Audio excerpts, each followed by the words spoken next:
সুপ্রিয় এইচএসসি 2025 ব্যাচের শিক্ষার্থী, আসসালামু আলাইকুম। আশা করি তোমরা সকলেই ভালো আছো। তোমাদের সাথে আছি সাইমুন শরীফ। তোমাদের বাংলা, ব্যাকরণ এবং সাহিত্য সকল বিষয়ে ধারাবাহিক ক্লাস থাকবে। আজকে আমরা বাংলা ব্যাকরণের গুরুত্বপূর্ণ একটি বিষয়, যেটা বাংলা উচ্চারণ। সেই উচ্চারণ নিয়ে আমরা একেবারে মূল আলোচনাটি করব। এটা আজকে প্রথম ক্লাস। এরপরে ধারাবাহিকভাবে আমাদের উচ্চারণ সহ অন্যান্য বিষয়ের ক্লাস থাকবে তোমাদের জন্য। তো তোমরা যদি বাংলা ব্যাকরণ নিয়ে কোনো সমস্যায় থাকো অথবা সাহিত্য নিয়ে সমস্যায় থাকো, এই ক্লাসগুলো নিয়মিত করবা। আশা করি তোমাদের সকল সমস্যার সমাধান হয়ে যাবে ইনশাল্লাহ। তো আজকে শুরুতেই আমরা বাংলা উচ্চারণ নিয়ে আলোচনা করি। আসলে বাংলা উচ্চারণ নিয়ে আলোচনা করার সময় যে মূল বিষয়টা আমাদের লক্ষ্য রাখতে হবে, যে আসলে আমাদের এখান থেকে পরীক্ষায় কি ধরনের প্রশ্ন আসবে, এবং শুধু পরীক্ষা বাদেও যে আসলে উচ্চারণ কি জন্য আমাদের দরকার বা গুরুত্বপূর্ণ, সেই বিষয়টা আমাদের জানা আবশ্যক। তো মূলত আমরা বাংলা সবাই যে স্বাভাবিকভাবে মাতৃভাষা যেহেতু আমাদের বাংলা, এই জন্য আমরা ছোট্টবেলা থেকেই আমরা বাংলা বলতে শিখে যাই। এটাই যে আমরা মুখ দিয়ে বলছি, এটাই উচ্চারণ। প্রত্যেকটি শব্দ আমরা মুখ থেকে যে বলছি, এটাই উচ্চারণ। এখন সেই উচ্চারণ আমরা যখন আবার বড় হয়ে আমরা যখন লেখাপড়া করতে যাই, তখন আমাদের প্রমিত বাংলা এবং আদর্শ কথ্য ভাষা শিখতে হয়। তো এই আদর্শ কথ্য ভাষা শিখতে গেলে সেখানে আমাদের কিছু কিছু আঞ্চলিকতা পরিহার করে আমাদের মূল শব্দের উচ্চারণটি শিখতে হয়। আমরা এখানে সেটাই শিখব। আমাদের পরীক্ষায় এখানে দুইভাবে প্রশ্ন আসতে পারে। এক নম্বর যে আসলে উচ্চারণ লেখা, উচ্চারণ, এবং দুই নম্বর উচ্চারণের নিয়ম। একটা উচ্চারণ আর একটা নিয়ম। তো যারা থিওরিটিক্যাল এই নিয়ম লিখতে চায় তারা লিখতে পারো নিয়ম। তো আমি বলবো যে আসলে আমাদের শব্দের উচ্চারণ লিখতে হবে। যদি আমরা 8টা অপশন দেওয়া থাকবে, তার মধ্যে 5টা শব্দের উচ্চারণ যদি আমরা সঠিকভাবে লিখে দিতে পারি, তাহলে সেখানে 5-এ 5 নাম্বার পাওয়া যায়। তো আমরা সেদিকেই ফোকাস করব। আসলে শব্দের উচ্চারণ কিভাবে করতে হয় এবং কিভাবে লিখতে হয় সেটাই আমরা দেখব। তো প্রথমেই বলি, শব্দের উচ্চারণ যদি আমাদের ভালো করে শুদ্ধভাবে করতে হয়, তাহলে আমাদের ধ্বনি, বর্ণ এবং অক্ষরের জ্ঞান রাখতে হবে।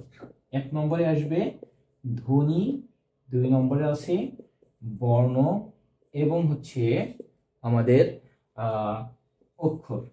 এই 3টি বিষয় সম্বন্ধে তোমার ধারণা রাখতে হবে। তুমি যদি 3টি বিষয় ভালো করে বুঝতে পারো, তাহলে উচ্চারণ তোমার কাছে একেবারে সহজ।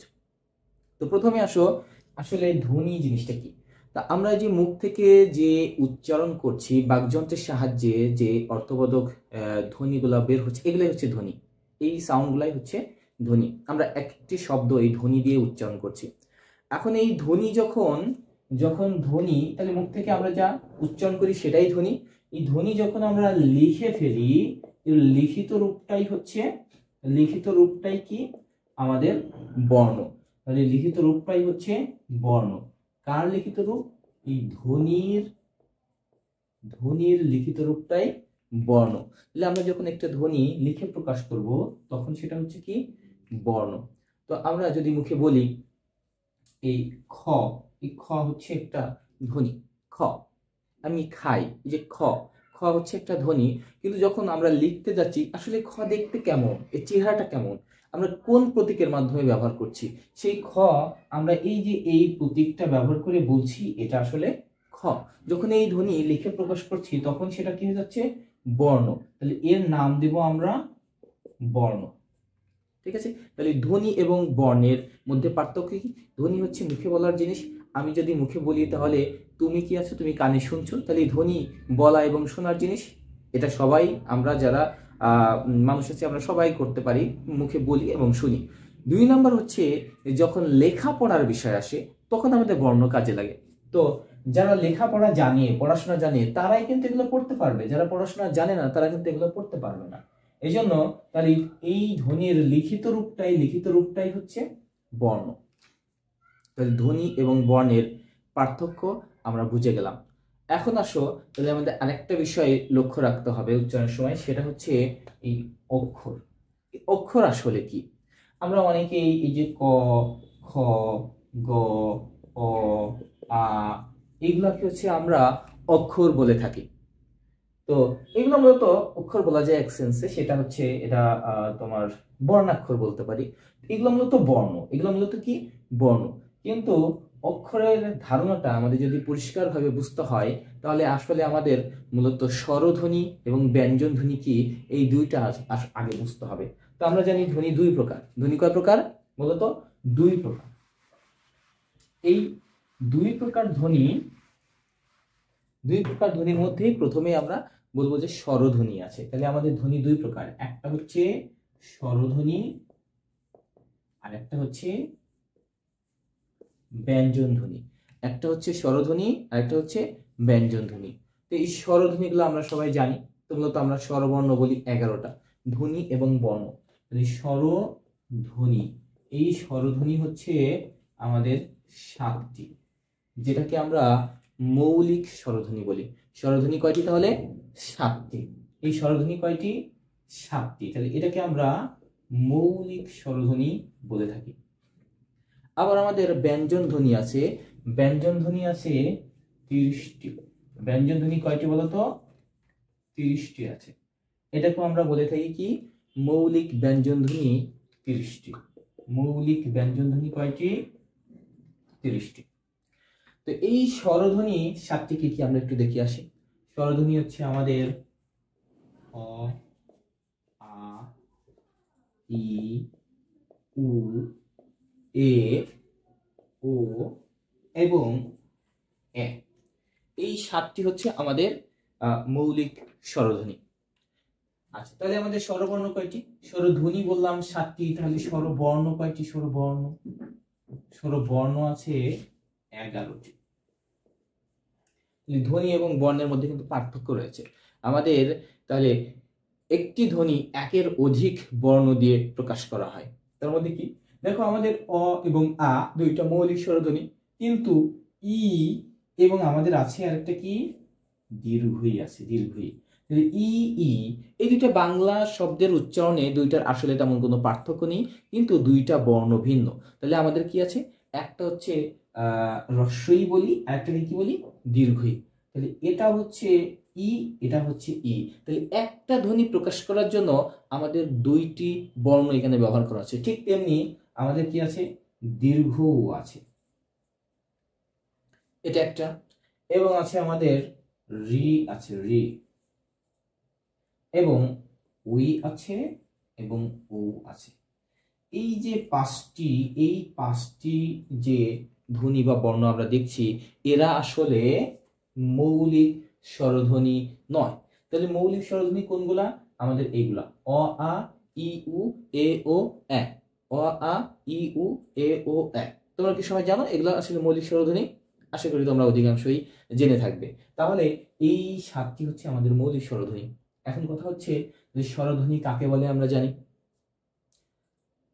কারণ নিশ্চয়ই যে সকল ধ্বনি নিজে নিজে উচ্চারিত হতে পারে। স্বরবর্ণ কাকে বলে? যে সকল বর্ণ নিজে নিজে উচ্চারিত হতে পারে, কারোর সাহায্য গ্রহণ করে না, তাদেরকে কি বলা হয়? স্বরবর্ণ বলা হয়। তাহলে যে সকল ধ্বনি নিজে নিজে উচ্চারিত হতে পারে, কারোর সাহায্য গ্রহণ করে না, বাকযন্ত্রের কোথাও বাধাপ্রাপ্ত হয় না, সেগুলাই হচ্ছে কি স্বরধ্বনি। সেটাই হচ্ছে কি অ, আ, ই, উ, এ, ও, এ। অ, আ, ই, উ, এ, ও, এ।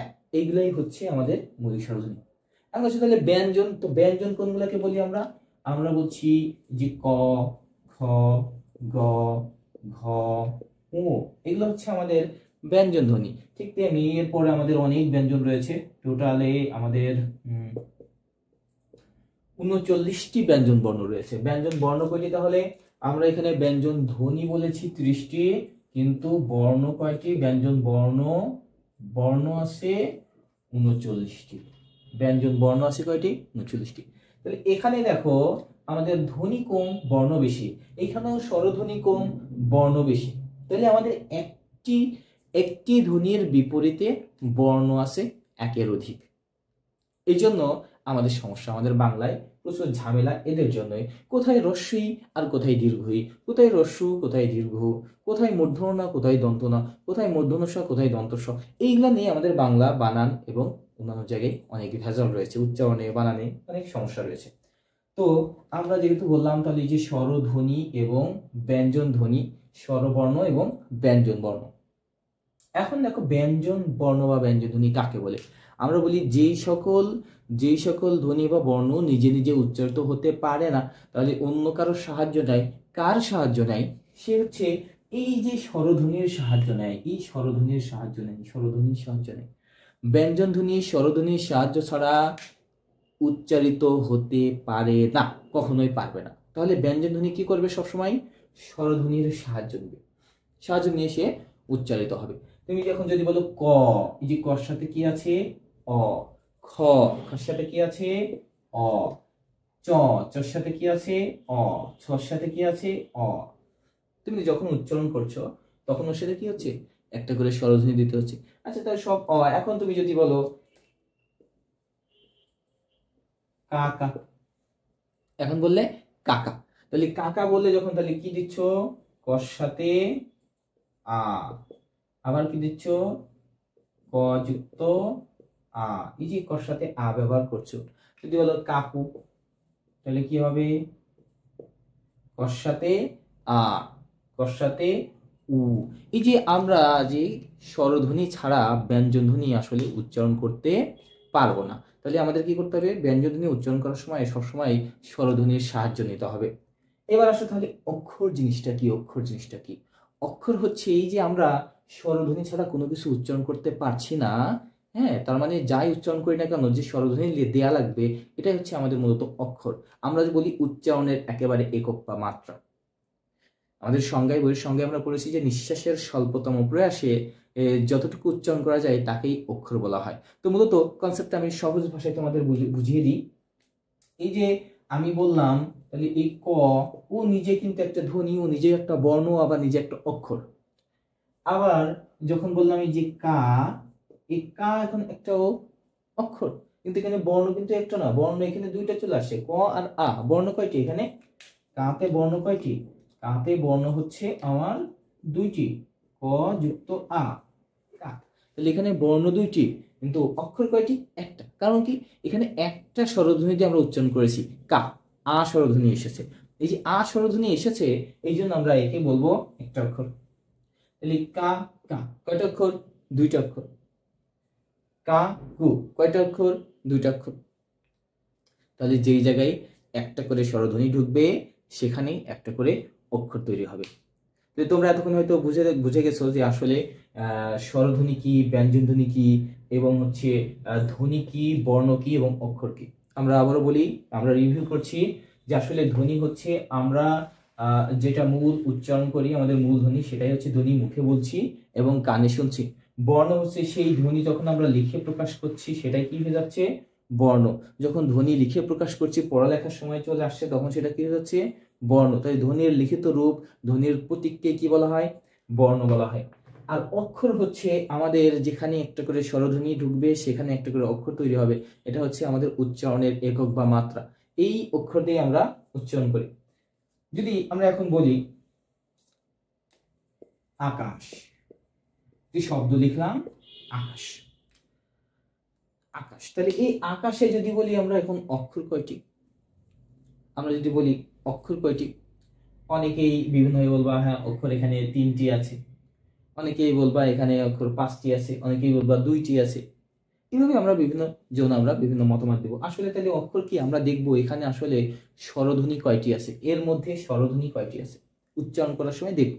তাহলে আমাদের উচ্চারণের সময় দেখছি আকাশ, তাহলে একটা হচ্ছে আ, একবার উচ্চারণ, একটা স্বরধ্বনি হয়ে গেল। আবার এখানে আছে কি? কা, কিন্তু লাস্টে আছে স, স থেমে গেছে, তার মানে ব্যঞ্জন। ও স-এর সাথে কি আছে? ব্যঞ্জন আছে, কাশ, থেমে যাচ্ছে। এই যে এই আ ছাড়া এই স আর উচ্চারণ করা সম্ভব হবে না। আকাশ, তাহলে এখানে অক্ষর কয়টা? এখানে অক্ষর হচ্ছে 2টা। আকাশে তাহলে অক্ষর কয়টা? 2টা। আকাশে 2টি অক্ষর আছে। এখন এই যে আমরা যখন উচ্চারণ লিখতে যাব, তখন অবশ্যই আমরা দেখব যে আমাদের এই হর্ষ দিতে, আকাশে উচ্চারণ যদি লিখি তাহলে আমি এইভাবে লিখবো আকাশ। এই যে এখানে একটা হর্ষ চিহ্ন দিতে হবে। এই হর্ষ চিহ্ন আসলে কি? এই হর্ষ মানেই হচ্ছে ব্যঞ্জন চিহ্ন। হর্ষ মানে কি? ব্যঞ্জন চিহ্ন। ব্যঞ্জন আমি কখন বললাম? ব্যঞ্জন বললাম যারা স্বরধ্বনির সাহায্য নিয়ে উচ্চারিত হয় তারাই ব্যঞ্জন। যখন এই যে এর সাথে এই কয়ের সাথে যখন আমি এই হস দিব, তার মানে ওর সাথে কোনো স্বরধ্বনি নাই।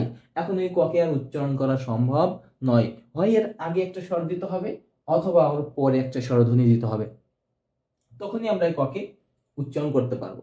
ঠিক আছে, আমি দিলাম, বললাম যে ল, ল একটা ব্যঞ্জন, ল, এই যে ল এর সাথে অ আছে এই জন্য উচ্চারণ করতে পারছি। কিন্তু এর নিচে যদি আমি হস দিয়ে দিই, ল এর নিচে হস দিয়ে দিই, তাহলে ওই লকে আর উচ্চারণ করা যাবে না। কারণ কি?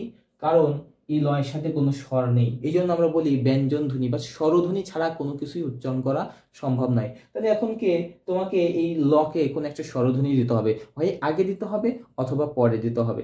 যদি আমরা আগে দিই তাহলে আমি কি বলবো, আমি এখানে মনে করো দিলাম হচ্ছে তা। তো এখন এর আগে একটা স্বরধ্বনি লাগাই দিলাম তাল, এখন উচ্চারণ করা যাচ্ছে লকে, যাচ্ছে তাল। এই যে এই আয়ের সাহায্য নিয়ে আমরা লকে উচ্চারণ করছি। কিন্তু দেখো তো, এই যে ত এখানে একটা ব্যঞ্জন, ল একটা ব্যঞ্জন, এর মাঝে একটা একটা স্বরধ্বনি ঢুকেছে, তাহলে এই জায়গায় অক্ষর কয়টি? এখানে অক্ষর একটি আছে, কারণ এখানে আমাদের একটা আ আছে, তাল। এটাকে মূলত আমরা বদ্ধাক্ষর বলে থাকি বা ব্যঞ্জনান্ত অক্ষর বলে থাকি। আচ্ছা, কিন্তু এটাকে যদি আমি আবার এইভাবে লিখতাম, তা আর এই লয়ের পরে আরেকটা আ দিয়ে দিলাম, লয়ের পরে যদি আমরা আরেকটা আ দিয়ে দিই তাহলে কি হবে? তালা। এবার বলো তো, তাহলে তালাতে কয়টি অক্ষর আছে? তালাতে কয়টি অক্ষর আছে সবাই বলো তো দেখি। তালাতে এখন কয়টি? দুইটি অক্ষর আছে। কারণ কি? কারণ এখানে দুইটা স্বরধ্বনি ঢুকে গেছে। এই একটা হচ্ছে ত প্লাস আ এবং ল প্লাস আ, কি হয়ে গেল? তালা। তাহলে এখানে দুইটা স্বরধ্বনি, এ একটা আ, এ একটা আ, এখানে দুইটি স্বরধ্বনি ঢুকছে, এই জন্য এটাকে আমরা কি বলছি? দুইটি অক্ষর আছে, তা লা। ঠিক আছে, এখন এই অক্ষরটা দুই প্রকার অক্ষর আমরা একটু মাথায় রাখবো। একটাকে বলি আমরা স্বরান্ত অক্ষর, একটা অক্ষরকে কি বলি? স্বরান্ত বা মুক্তাক্ষর। স্বরান্ত মানে যার শেষে স্বর আছে, তাহলে এই স্বরান্ত অক্ষর কি? এবং আরেকটা আছে ব্যঞ্জনান্ত। ব্যঞ্জনান্ত মানে যার শেষে ব্যঞ্জন আছে।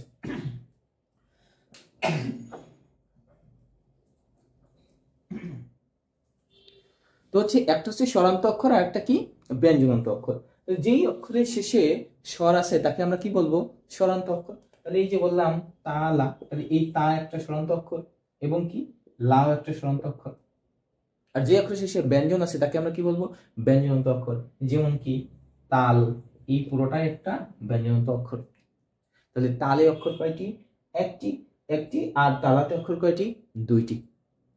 আশা করি তোমরা অক্ষর কি জিনিস বুঝেছো এবং ধ্বনি কি জিনিস, বর্ণ কি জিনিস এবং অক্ষর কি জিনিস, এই তিনটা বুঝতে পেরেছো। এখন আসো আমাদের পরীক্ষায় যেটা আসবে যে আসলে উচ্চারণ লিখতে হবে। তাহলে উচ্চারণ কি দিয়ে লিখতে হয় আসলে বলো তো তোমরা? উচ্চারণ আমরা ধ্বনি দিয়ে লিখবো, বর্ণ দিয়ে লিখবো, অক্ষর দিয়ে লিখবো, কোনটা দিয়ে আমরা উচ্চারণ লিখে দিতে হবে আমাদের পরীক্ষার খাতায়? তোমরা বলো এটা কোনটা দিতে হবে?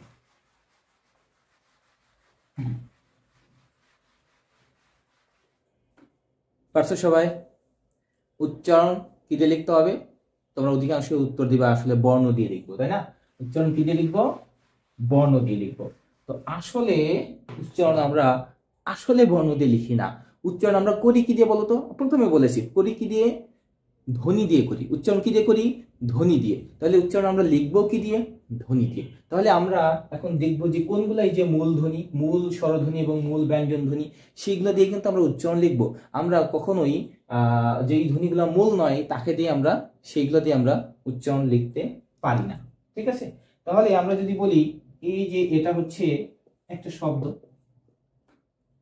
ঈর্ষা, কি লিখলাম? ঈর্ষা। তো আমরা জানি যে দীর্ঘই আমাদের মূলধ্বনি নয়। মূলধ্বনি কোনটি?